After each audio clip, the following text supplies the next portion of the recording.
اکثر ایک واقعہ سناتا ہوں. وہ بیچارہ عاشق کا فون آیا تو اس نے کہا مفتی صاحب آپ نے میرے راز فاش کر دیا. میں نے راز فاش نہیں کیا بھائی, کسی کو کیا پتا میں کس کا واقعہ سنا رہا ہوں, میں نام تھوڑی بتا رہا ہوں. وہ جس عاشق کا واقعہ نا, اس نے کہا مفتی صاحب یار آپ نے میرے بارے میں سب کو بتا دیا. بھائی جان آپ کے بارے میں کس کو کیا پتا, میں کسی کا راز فاش نہیں کرتا. اب مجھے یہ لگا کہ بیان میں کھڑا ہو کر نہ بولے مفتی صاحب آپ نے میرا راز فاش کر دیا. وہ ایسے 3 آدمی نماز پڑھ رہے تھے نا, 3 آدمی نماز پڑھ رہے تھے, تو ایک کو نماز میں کچھ بات کی اس نے. جب اس نے نماز میں بات کی تو دوسرے نے بولا بھائی جان باتیں کرنے سے نماز ٹوٹ جاتی ہے, باتیں کرنے سے نماز ٹوٹ جاتی ہے. تو تیسرا بولتا ہے الحمدللہ میں نے بات نہیں کی. تو تینوں کی ٹوٹ گئی نا. تیسرا کہتا ہے اللہ کا شکر ہے میں خاموشی کھڑا ہوں. تو تینوں کی ٹوٹ گئی نا. تو ایسے ہی بعض لوگ, ہم تو راز فاش نہیں کر رہے ہوتے, وہ خود اپنا راز فاش کر دیتے ہیں. تو ایک عاشق کا فون آیا, کہنے لگا اب پورے بیان سے نا دیکھنا یہ کلپ نکلے گا اور ہٹ بھی یہ والا کلپ ہوگا. پھر لوگوں کے کمنٹس ہوں گے مفتی صاحب کیا عاشق معشوق کی مثالیں دیتے رہتے ہیں. پورا بیان ایک طرف, یہ والا کلپ کے لاکھوں ویورز ہوں گے اس کے, دیکھنا آپ. اور اس پہ جو لیبل لگے گا ایک سچے عاشق کا واقعہ, یہ لیبل لگے گا ایک سچے عاشق کا سچا واقعہ. تو سچے عاشق تو آج کل مارکیٹ میں ہول سیل کے حساب سے ہیں, جو اپنے آپ کو سچا, وہ سارے اس پہ سرچ کریں گے یار دیکھیں کیا ہوا. سیم ہمارے ساتھ بھی یہ ہو رہا ہے کہ نہیں ہو رہا. تو وہ مجھے کہنے لگا کہ مجھے کسی لڑکی سے عشق ہو گیا ہے. فون آیا میرے پاس, عشق ہو گیا ہے تو میں کیا کروں, میں بڑا پریشان ہوں. میں نے کہا بھائی اگر ہو گیا ہے, کوئی اچھی ہے, اچھے گھرانے کی ہے, تو آپ والدین سے بات کر لو, نکاح کر لو. لن تری للمتحابین مثل النکاح, حدیث میں آتا ہے 2 محبت کرنے والوں میں نکاح سے بہتر کوئی چیز نہیں ہے. تو ہم تو نہیں کہتے کہ اس عشق کو ختم کرو, آپ شادی کر لو بھائی, نکاح کر لو بھائی, حرام حلال میں تبدیل ہو جائے گا. کہنے لگا کہ یار وہ مفتی صاحب مسئلہ یہ ہے کہ اس کے ابا نہیں مان رہے. میں نے کہا ابا کو, پھر مجھے نہیں فون کرو, ابا کو فون کرو, جو میں اس کا ابا نہیں ہوں. تو پھر ابا کو فون کرو, اس کے یہی اپنی فریاد اس کے ابا کے سامنے رکھو. کہہ رہے یار بہت ٹرائی کر لی, بہت کوشش کر لی, اس کے پیرنٹس ماننے کے لیے تیار نہیں. تو میں نے کہا بھائی دیکھو جتنے حربے تھے آپ استعمال کر کے دیکھو ابا اماں کو سمجھانے کے. کہہ رہے نہیں مان رہے. میں نے کہا پھر چھوڑو اس کو, لعنت بھیجو. ایک چیز مقدر میں نہیں ہے, غلط طریقے سے حاصل کرنے کی کوشش مت کرو. شریف لوگ شریفوں کی طرح ہی کرتے ہیں نا. تمیز کا یہی ہے کہ ابا اماں سے بات کی جائے. میں نے کہا میں دعا کر لوں گا آپ کے لیے, آپ نے مجھے کچھ سمجھ کے فون کیا تو میں بھی دعا کرتا ہوں, اے اللہ اس کے لیے بہتر ہے تو مقدر فرما دے, ابا کو دل کو نرم کر دے. ابا کو چاہیے وہ جب خود کسی کے ابا سے انہوں نے اپنا سوچے نا, ابا سے میری بات, میں نے یہ بھی کہا کہ ابا سے بات کرا دو. میں ابا کو سمجھاؤں گا بھائی اگر بندے میں کوئی بڑی خرابی نہیں ہے تو یار بلا وجہ خام خام انکار نہ کرو. لیکن وہ بقول اس کے بھائی یہ سارے حربے ناکام ہو گئے. تو میں نے کہا پھر وہاں سے دماغ ہٹاؤ. یہ جو عاشق لوگ کہتے ہیں نا ہم دماغ ہٹانا بھی چاہیں تو نہیں ہٹتا, جھوٹ بولتے ہیں. یہ جھوٹ بولتے ہیں, یہ ہٹانا چاہتے ہی نہیں ہے کمبخت. حقیقت بتا رہا ہوں آپ کو, دنیا میں بڑی سے بڑی محبت ختم ہو سکتی ہے اگر انسان چاہے. مر جاتے ہیں تو محبت ختم ہوتی ہے کہ نہیں ہوتی؟ دیکھو جب میاں مرتا ہے, جوان شوہر مر جائے کسی خاتون کا, بوڑھے کو تو وہ چاہتی ہیں کہ بعض دفعہ کہ بھائی اب اس کو نچوڑ تو لیا ہے ہم نے, پورا پینشن ملے گی, اب تو ہمیں پلاٹ بھی دے دیا اس نے, گھر بھی میرے نام کر دیا, بچے بھی بڑے کر دیے. بعض خواتین کیا کرتی ہیں, جوانی میں میاں کو نچوڑنے کے بعد بڑھاپے میں بہت ستاتی ہیں. بھائی سب خواتین کی بات نہیں کر رہا میں, لیکن بعض خواتین ایسا کرتی ہیں, وہ بڑھاپے میں میاں کو, کیونکہ وہ کسی کام کا نہیں ہے نا کھانسنے کے علاوہ, تو بچوں کے ساتھ مل کے انتقام لیتی ہیں اس سے. ایسا نہیں کرنا چاہیے, بہت بڑا جرم ہے. عورت غیرت مند ہوگی نا تو بڑھاپے میں بچوں کی طرفداری کے بجائے اپنے شوہر کی طرفداری کرے گی. یہ بھی اچھے اخلاق کی علامت ہے. وہ کہے گی بیٹا تمہیں جو میں نے اتنی محبت سے پالا ہے نا, اس شخص نے مجھے سہارا دیا, گھر دیا, اس نے مجھے چھاؤں دی, اس کی بیس پر آج تمہارے بازوؤں میں قوت ہے. تو غیرت مند عورت کیا کرے گی, وہ بڑھاپے میں کس کا ساتھ دے گی, مرد کا ساتھ, شوہر کا ساتھ دے گی, بچوں کی سائڈ نہیں لے گی. وہ آج کل بچوں کی سائڈ لینا شروع کرتی ہیں, بچوں کے ساتھ مل کے اس کو ستاتی ہیں, کیونکہ اب بچوں سے مفاد ہے نا. اور غیرت مند آدمی بھی ایسے موقع پر بچوں کی سائڈ نہیں لے گا. وہ کس کی سائڈ لے گا, بیوی کی. وہ کہے گا بھائی پہلے یہ رفیق ہے, پہلے یہ بیٹا میری زندگی میں آئی ہے, تم بعد میں آئے ہو, صحیح ہے نا, پہلے یہ ہے بعد میں تم ہو. تو وہی غیرت ویرت شارٹ چل رہی ہے. کیا کریں یار, اب آدمی کیا رونا روئے بیٹھ کے جو ہے نا. تو کیا بات کر رہا تھا میں, وہ عاشق کی مثال دے رہا تھا. تو اس نے مجھے کہا کہ مسئلہ, اس نے کہا کہ بھائی بات یہ ہے مفتی صاحب بس دعا کریں، وہ مجھے ہر قیمت پہ چاہیے. میں نے کہا بھائی بڑے سے بڑا غم انسان میں نے کہا کوئی ہاں میں عورت کی مثال دے رہا تھا، میاں سے کتنی محبت جوانی میں اس کا انا للہ ہو گیا، کیسا روتی ہیں، ہائے یہ کیا ہو گیا، ہائے یہ ہو گیا، ہائے. بڑا دھچکا لگتا ہے بیچاری کو، جو صحیح محبت کرنے والی. ہمارے یہاں اللہ کا شکر ہے مشرقی عورتیں محبت ہی کرتی ہیں میاں سے، تو کیسا روتی ہیں، کتنا بڑا غم. تھوڑے دن کے بعد بھول جاتی، بھولائیاں. میں نے یہاں لوگوں کو دیکھا ہے باپ کا انتقال ہو گیا، ٹینشن سے پاگل ہو رہے ہیں، تیسرے دن ویلیاں لگاتے پھر رہے، بھول گیا ابا کا. مایوس کر دینا جب انسان اپنے آپ کو. تبھی کہتے ہیں نا بچہ گم جائے یہ زیادہ خطرناک ہے، مر جائے یہ کم خطرناک ہے. کیوں؟ مرنے کے بعد امید ختم، اب نہیں آئے گا. گمنے والے سے امیدیں ہوتی ہیں شاید اب مل جائے، شاید اسی ٹینشن میں زندگی گزار دیتے ہیں. تو عاشق کو چاہیے معشوق کے بارے میں یہ سمجھے کہ یہ میرے لیے مر گیا ہے، ختم، اس کا نمبر بلاک، اس کے بارے میں سوچنا ختم. کچھ دن طبیعت خراب رہے گی، اس کے بعد انشاءاللہ سیٹنگ پہ آ جائے گا. یہ کمبخت چاہتا ہی نہیں علاج کرنا، بار بار اس کی تصویریں دیکھتے رہیں گے، بار بار اس سے بات کرتے رہیں گے، بار بار اس کے بہانے سے اس کی گلی کا چکر لگائیں گے، اور پھر اسی کو سمجھانے کے لیے فون کرتے رہیں گے بار بار کہ میں تم سے محبت ختم کر رہا ہوں، سن لو. حقیقت ہے یہ بھی ہوتا ہے عاشقوں کے ساتھ.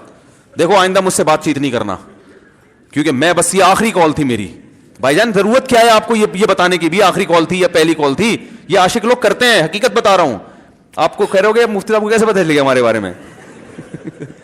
بھائی ہم نے پوری دنیا دیکھی ہوئی ہے، دنیا کے ہر آدمی سے ہم ملے ہیں الحمدللہ، اور ہم بھی اسی ماحول میں پلے بڑے ہیں جس میں آپ پل بڑھ کے جوان ہوئے ہیں. تو عاشق کیا کرے گا کمبخت؟ وہ بہانے سے سمجھاتا رہے گا، کبھی ڈانٹتا رہے گا، تعلق ختم، نمبر بلاک، آئندہ مجھ سے بات نہیں کرنا، میرا ایمان خراب ہو رہا ہے، جاؤ دفع ہو جاؤ.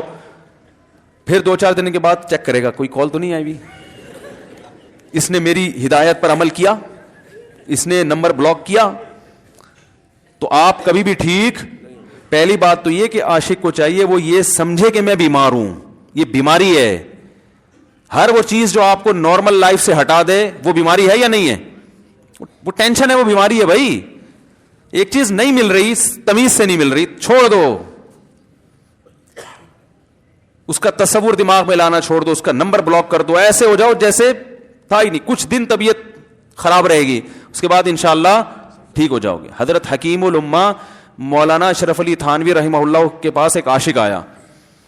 اس نے کہا ایک گھوسن کہتے ہیں نا، وہ جو گوالے ہوتے ہیں نا، ان کی عورتیں جو دودھ وودھ بیچتی ہیں، تو ایک دودھ والی عورت پہ یہ عاشق ہو گیا تھا، اور نکاح کو کوئی چانس مانس تھا نہیں. یہ حضرت حکیم الامہ رحمہ اللہ کے پاس آیا اور کہنے لگا کہ جو مسئلہ یہ ہے کہ میں جو ہوں نا، میرے دماغ میں وہ سما گئی ہے، اب جو ہے میں جو ہے نا بس میرا کوئی علاج کریں میں ٹھیک ہو جاؤں. ہاں کہنے لگا مجھے وہ دلا دیں، آپ اللہ والے ہیں، بہت پہنچے ہوئے بزرگ ہیں، تو بس آپ کسی طرح اللہ سے مانگیں وہ مجھے مل جائے. تو حکیم الامہ نے فرمایا کہ دیکھو بھائی پہلے تو استخارہ کرو. استخارے کا مطلب وہ والا نہیں استخارہ جو آج کل ہو رہا ہے، یعنی اللہ سے دعا مانگو، اللہ یہ بہتر ہے تو مقدر کر، بہتر نہیں ہے تو مقدر. ہو سکتا ہے اللہ کے علم میں یہ بہتر ہی نہ ہو، یہ بھی تو ممکن ہے کہ آپ چاہ رہے ہو ہر وہ چیز جو ہم چاہتے ہیں وہ ہمارے لیے اچھی نہیں ہوتی. تو اللہ سے پہلے دعا مانگو اور پھر جو ہے وہ پیغام بھیجو. اگر نہیں قبول ہوتا تو پھر اپنا دماغ یہاں سے ہٹاؤ. اور دماغ ہٹانے کا طریقہ یہ ہے کہ اس کا جان بوجھ کر تصور نہ کرو. یہ میں نے پورا واقعہ ایسے سنا رہا ہوں کہ کوئی عاشق واشق بیٹھا ہو تو وہ سن لے کہ اس طرح سے علاج ہوگا. کبھی اس کا دماغ میں تصور نہ لاؤ، ٹھیک ہے نا، جان کر نہ لاؤ. خود بھی آ رہا ہے تو وہ ایک الگ بات ہے نا، وہ تو غیر اختیاری چیز ہے. خود سے آ رہا ہے تو ایک الگ بات ہے. جان کر نہ سوچو اس کے بارے میں، اپنے آپ کو مصروف رکھو، اس کی طرف کبھی جاؤ نہیں، اس راستے سے نہ گزرو. تو یہ پرہیز ہے، یہ پرہیز کرو گے تو پھر میں دوا بتاؤں گا. یہ بھی دوا نہیں، میڈیسن نہیں دی ہے، یہ تو اس میڈیسن کے پرہیز ہیں. اس کے بعد میڈیسن بھی ملے گی، جو ذکر وہ بتائیں گے اللہ کا ذکر وہ بعد میں، پہلے یہ پرہیز. اس نے کہا یہ نہیں ہو سکتا مجھ سے. اس نے کہا مجھے تو دودھ چاہیے نہیں ہوتا پھر بھی وہاں جاتا ہوں میں دودھ خریدنے. مجھے تو دودھ کی ضرورت نہیں ہوتی پھر بھی جاتا ہوں. اور کہا آپ بس مجھے کسی طرح سے وہ دلا ہی دیں. تو حکیم الامہ پہلے زمانے میں لوگوں میں بزرگوں کا احترام بھی تھا. انہوں نے ایک تھپڑ لگا دیا اس کے. اب دیکھو آپ کہو گے بد اخلاقی ہے تھپڑ لگانا، حالانکہ یہ عین اس موقع پر کیا تھے، اخلاق تھے. انہوں نے ایک زور سے تماچا لگایا، کہا کہ جب علاج کرانے آیا ہے تو طبیب کی بات مانتا ہے نہیں اب ڈاکٹر اگر کسی مریض کو کہے یہ کرو وہ کرو، کہہ رہے میں یہ نہیں کروں گا، تو ڈاکٹر کہ دفعہ ہو یہاں سے، میرا ٹائم کیوں ضائع کر رہے؟ ایک تھپڑ لگایا اس کے زوردار نا، بولا جب آئے ہو ہم سے علاج کرانے کے لیے اور ہماری مانتے نہیں ہو تو ٹائم کیوں ضائع کرو ہمارے، زور سے تماچا لگایا. لوگوں میں صلاحیت تھی پہلے زمانے میں. اگلے دن آیا کہہ رہا ہے آپ کے اس تماچے کے ساتھ ہی میرا عشق ختم.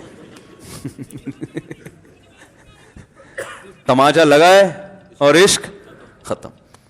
حکیم الامہ کو حکیم الامہ اس لیے تو کہتے تھے کہ وہ جانتے تھے کس کا کیسے علاج ہوگا. اس کا علاج تمیز سے نہیں ہو سکتا. اس کو یہ ہے کہ زبردستی اس کے کولے میں انجیکشن ٹھوک دو، تو وہی کیا انہوں نے. تو لگایا زور سے تھپڑ اس کا. تو ایک اور واقعہ ایسا بڑا دلچسپ ذہن میں آیا تھا، اس کا بھی علاج ہو گیا تھا فوراً. یہ تو تھپڑ لگایا تھا نا، بڑا دلچسپ واقعہ ذہن میں آیا تھا، نکل ہی گیا ذہن سے. تو انہوں نے لگایا اس کو زور سے تھپڑ اور اس کا ہو گیا علاج. ہاں ایک دہریہ آیا، ایک شخص آیا، دہریہ نہیں تھا، مسلمان تھا، یونیورسٹی میں پروفیسر تھا. وہ کہنے لگا مجھے اسلام کے بارے میں نہ بڑے وسوسے آتے ہیں، پتہ نہیں اسلام ٹھیک ہے یا نہیں ہے، کیا ہے یہ. ہر آدمی کا علاج دلائل سے نہیں ہوتا، یاد رکھو. جو حکمت والے لوگ ہوتے ہیں وہ سمجھتے ہیں کہ اس کا فالٹ ہے کیا، اس کے اندر ٹیکنیکل خرابی ہے کہ اس خرابی کو دور کرتے ہیں. اس کو ہر طرح سے دلائل سے سمجھا دیا. پھر بھی آیا کہنے لگا حضرت مجھے بڑے اشکالات. حضرت حکیم اللہ نے فرمایا دفع ہو جائے یہاں سے، تیرے جیسے آدمی کو اسلام کی بالکل بھی ضرورت نہیں ہے، تو کافر ہو جا. تو یہ سمجھ رہا ہے کہ تو اسلام پر احسان کر رہا ہے. یہ جملہ انہوں نے کہا ہے اور کہہ رہے میرے سارے وسوسے ختم. اس کو فالٹ اس کے اندر یہ تھا، وہ یہ سمجھ رہا تھا کہ اللہ کو کچھ مل رہا ہے میرے جیسے پروفیسر کو اسلام میں داخل کر کے، اور اسلام کو میری ضرورت ہے اور مجھے سمجھ میں نہیں آ رہا. جب اس کو بتائیں کہ اسلام کو تیری ضرورت نہیں ہے اور نہ ہمارے پاس اتنا ٹائم ہے کہ ہم ساری صلاحیتیں تیرے اوپر ہی خرچ کرتے رہے بیٹھ کے، تو ہو جا بھائی، جہاں اتنے سارے لوگ کافر ہیں ایک اور ہو جائے گا. تو کیا سمجھتا ہے تو چاہتا ہے اتنا پروٹوکول دیں کہ سب کو چھوڑ کے ہم تیرے پیچھے لگے رہیں. تو اس کو اپنی اوقات سمجھ میں آ گئی. اس کو اوقات سمجھ میں آ گئی، بھائی یہ میری ضرورت ہے، اسلام کی ضرورت میں نہیں ہوں. لیکن یہ آپ نہ کرنا شروع کر دیں کہ تھپڑ لگا رہے ہیں اور یہ کر رہے ہیں. ہر آدمی پہ ہر چیز سوٹ نہیں کرتی. تو اسی وجہ سے دیکھو اسلام نے بچوں پہ سختی کرنے کی بھی اجازت دی ہے، بلکہ بعض مواقع پہ حکم دیا ہے. لوگ کہتے ہیں نہیں بچوں سے سختی بالکل نہ کرو، بچوں سے سختی بالکل نہ کرو. بھائی بعض چیزیں بچے محبت سے سمجھیں گے، بعض چیزوں کی اہمیت محبت سے نہیں، وہ سختی سے سمجھ میں آئیں گی. میں الحمدللہ اپنے بچوں پہ ہاتھ نہیں اٹھاتا، بہت کم نوبت آتی ہے. ایک چھوٹے بچے نے میرے کیا کیا، بغیر پرمیشن کے نا میز سے 5 روپے اٹھا لیے. بچوں کو ہم نے بتایا کہ کہیں بھی کوئی بھی پیسے پڑے ہوئے ہوں، تھوڑے ہوں زیادہ، کوئی بچہ بھی والدین کی پرمیشن کے بغیر پیسے کہیں سے بھی نہیں اٹھائے گا، چاہے کتنے بکھرے ہوئے پیسے پڑے ہوئے ہوں. ہوتا ہے نا آدمی بٹوا نکال کے رکھتا ہے، پیسے بکھر گئے. بچوں کو کہا ہے کیونکہ اس سے عادت کیا ہوتی ہے. تو ایک بچہ بھی نہیں، بچی نے کیا، 5 روپے اٹھا لیے. مجھے یاد ہے اس کو میں نے زور سے تھپڑ مارا. وہ تھپڑ خوف بٹھانے کے لیے کہ یہ معمولی جرم نہیں ہے. وہ دن آج کا دن کئی سال ہو گئے اس واقعے کو، یعنی میرا خیال ہے 6-7 سال تو ہو گئے ہوں گے. پیسے پڑے رہتے ہیں، کبھی کوئی بچہ ہاتھ، کیونکہ اس کو پڑا ہے تو سب کو عبرت ہو گئی. کیا ہوا، ان کے مزاج میں ایک چیز انسٹال ہو گئی ہے، سافٹ ویئر ڈال دیا ہم نے، انسٹال کر دیا. سمجھ رہے ہو نا کیا ہو گیا بھائی؟ انسٹال کر دیا. ویسے سمجھانے سے نہیں ہوتا، بیٹا دیکھو 5 روپے اٹھانا بہت بڑی بات ہے. بچہ کیا کہتا ہے. بعض دفعہ بچوں کی مائیں آ کے دلائل 5 روپے ہی تو ہیں. بعض دفعہ بچوں کی مائیں دفاع شروع کر دیتی ہیں 5 روپے ہی تو ہیں نا، اس میں کون سا طوفان آ گیا. آپ کا پیسہ بچوں کا پیسہ ہی تو ہے بھائی. اس نے 5 اٹھا لیا تو اس کو تھپڑ پڑ رہا ہے، تو میں نے تو اگر 500 کا اٹھا لیا مجھے تو پتہ نہیں کیا کر دو گے. تو وہ بعض دفعہ عورتیں بھی الٹے سیدھے دلائل شروع کر دیتی ہیں. جب چانٹا پڑ گیا تو بچے کی ماں کو بھی اندازہ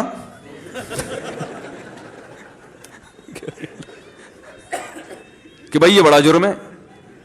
بھائی دلائل گئے ایک تیل لینے، ہمارا یعنی یہ گویا باپ نے پیغام دے دیا کہ دلائل کیا ہیں، بچہ صحیح کر رہا ہے غلط کر رہا ہے، اس کے کیا دلائل ہیں. ایک طرف میں یہ چیز برداشت. پیسوں کے معاملے میں ایکوریسی ضروری ہے، جہاں محبت ہونی چاہیے. ہاں عشق، وہ عاشق کی بات کر رہا تھا میں، تو میں نے اس کو سمجھایا کہ بھائی اب کیا کرو، یہاں سے تعلق ختم. تو پتہ کیا کہتا، رونے لگا. کہہ رہے حضرت میں نہیں تعلق ختم کر سکتا، مجھے اس سے سچی محبت ہے، پاک محبت ہے، سچی محبت ہے، سچا عشق ہے. یہ فلموں سے سیکھا ہے لوگوں نے، سچا عشق اور جھوٹا عشق. مجھے آ گیا غصہ بھائی اب تک تو جو بات کر رہا تھا نا وہ ٹھیک کر رہا تھا, عشق ہو گیا, انسان ہے ہر ایک سے ہو سکتا ہے. ویسے تو بے احتیاطی جو لوگ کرتے ہیں انہی کو زیادہ تر ہوتا ہے. چلو بے احتیاطی ہو گئی, لیکن چلو ایک جائز طریقہ اختیار کیا نا, کوئی حرام کاری کی طرف نہیں گیا. نکاح, تبھی میں کہتا ہوں بھائی جان کسی کو عشق ہوا کرے, اگر نکاح کی بات کرے تو اس کو ملامت نہ کرو. بیٹا ابا کے پاس آ رہا ہے, ابا مجھے وہ کالج میں لڑکی پسند آ گئی, مجھے عشق ہو گیا, میں شادی کرنا, ابا پڑاخ کر کے چمڑ لگا دیتے, وہ تجھے میں نے یہ عشق معاشقوں کے لیے بھیجا وہاں پہ, اس لیے نہیں تھا, لیکن اب ہو گیا تو اس کا ایک جائز راستہ ہے نا جو اسلام نے بتایا ہے. تو ابا بلا وجہ غیرت کا مسئلہ بنا لیتے ہیں اس کو, ٹھیک ہے نا. تو بھائی یہ نمٹاؤ یار. بچی بعض دفعہ پاگل ہو جاتی ہے عشق میں, تو ابا وہ غیرت کا مسئلہ بنا کے کیوں بھائی یہ کیا ہو گیا. بھائی اگر ہو گئی ہے, پاگل نہیں بھی ہوئی تو پاگل ہونے سے پہلے اس کی شادی کر دو. عقل مند باپ یہ کرے گا, ٹھیک ہے نا. تو اپنے اولادوں کو, یہاں جو والدین بیٹھے, اتنی سہولت ان کو دیا کریں کہ اگر وہ کہیں شادی کرنا چاہتے ہیں تو وہ زبان سے اظہار کر سکیں. بے شک براہ راست کرتے ہوئے شرم آنی تو کسی پرچہ لکھ کے ابا کی تکیے کے نیچے لکھ دیں, ابا سیٹنگ چل رہی ہے, ٹھیک ہے نا. تو میں نہیں چاہتا میں گناہ کی طرف جاؤں, میری شادی کرا دو. اور نام نہ لکھو اپنا, ابا خود ہی, ابا کو سب کا پتا ہوتا ہے کہ وہ خود ہی پہچان جائیں گے. تو یہ جو بہت زیادہ سختی والدین کرتے ہیں نا اولاد پہ, اس سے بغاوت پھیلتی ہے. کیونکہ جائز حق تو اس کو دینا چاہیے نا بھائی. ہاں وہ اگر آپ کے خاندان میں میچ ہی نہ کر سکے, وہ یعنی وہ ایسی جگہ پسند کر لیا اس نے کہ وہ ایڈجسٹ ہی نہیں ہو سکتی, تو پھر ایک الگ بات ہے. پھر ابا غیرت دکھائیں, بولا بیٹا تو تیری بیوی ہماری بہو بھی ہوگی, یہ ہماری بہو بنانے کے قابل, یہ ہماری پرمپرا ہے, ٹھیک ہے نا. تو لیکن نارملی ماننا چاہیے. تو اب کیا ہے, میں نے اس سے, اب وہ کیا نا رونے لگا. بس یہ بیان, یہ کس واقعہ بتا کے وہ پتھر والا جو ہے نا مثال کمپلیٹ کر کے بات ختم کرتا ہوں. وہ رونے لگا, کہہ رہے نہیں مجھے سچی محبت ہے. مجھے پھر آیا غصہ, میں نے کہا بھائی جان یہ ٹوپی ڈرامے نہیں کرو. ٹھیک ہے آپ کو عشق ہو گیا, دل زخمی ہے آپ کا, یہاں تک بات سمجھ میں آتی ہے, انسان ہے ہو جاتا ہے, تو نکاح کا راستہ نہیں ہو رہا تو پریشان ہونا بھی سمجھ میں آتا ہے, یہ سچی مچی نہیں کرو بھائی. میں نے کہا اپنی ماں سے کیوں نہیں ایسی محبت آپ کو, ماں ناراض ہوتی ہے کبھی, بات چیت چھوڑ دے, تو پھر ایسا رونا آیا کبھی؟ جس نے ساری زندگی پالا پوسا جوان کیا ہے بھائی, کبھی زندگی بھر ساتھ نہیں چھوڑتی ماں. آپ 60 سال کے بھی ہو جاؤ گے نا, آپ کی بیماری پہ ایسے ہی روئے گی جیسے جب 2 سال کے بچے تھے اس وقت روتی تھی. کیا اللہ نے عجیب رشتہ, ساری زندگی روٹیاں پکا پکا کے کھلاتی رہتی ہے, تھکتی نہیں ہے, ایک دفعہ بھی کبھی پیسے نہیں مانگے. کسی کو باورچی رکھو, فری میں کتنے دن پکا کے کھلائے گا روٹیاں بھائی؟ 4-5 دن کے بعد بولے گا بھائی ہم نے کیا ٹھیکہ لیا ہوا خدمت کا, پیسے دو, تنخواہ دو, نہیں دو گے جائے گا وہاں سے. ساری زندگی روٹیاں پکا کے کھلاتی ہے, ساری زندگی. نہ کھانے پہ تو ناراض ہوگی, کھانے پہ کوئی معاوضہ نہیں مانگے گی. کتنا بڑا احسان ہے, اس سے ایسی جذباتی محبت نہیں ہوتی. اس پہ رونا نہیں آئے گا, اس پہ جذبات نہیں مشتعل ہوں گے. تو وہاں نہیں ہو رہے, تو یہاں اگر ہو رہے ہیں تو اس کو پاکیزہ محبت کا لیبل لگانے کی ضرورت. میں نے کہا اس کو لقبہ ہو جائے نا, جو تمہاری جو محبوبہ ہے, بی پی ہائی ہوا اور جناب تھوڑا سا ٹیڑھی میڑھی ہو گئی, پھر دیکھوں گا, پھر کہے گا کہہ رہے ہیں مجھ سے صاحب جان چھڑا دو خدا کے لیے, پھر تعویذ مانگیں گے جان چھڑوانے کے تعویذ. ایسا ہی ہوتا ہے نا. اور وہ بھی جو تم پہ اتنا لٹو ہو رہی ہے بھائی, وہ بھی صرف ایک ظاہری عشق ہے. ہاں بعض دفعہ حقیقی بھی ہوتا ہے, وہ اخلاق سے کسی کے متاثر ہو گئے, دینداری سے متاثر ہو گئے, وہ ایک الگ چیز ہے. لیکن زیادہ تر صرف شکلوں پہ مر رہے ہیں, شکلوں پہ. اخلاق و اخلاق ایک طرف گئے ہوئے ہیں, دینداری اخلاق کو کوئی نہیں لفٹ کراتا آج کل, صرف شکل پہ. تبھی ان کو کسی اداکار سے کرا دو نا, فوراً بھاگ جائیں گے اس کی طرف.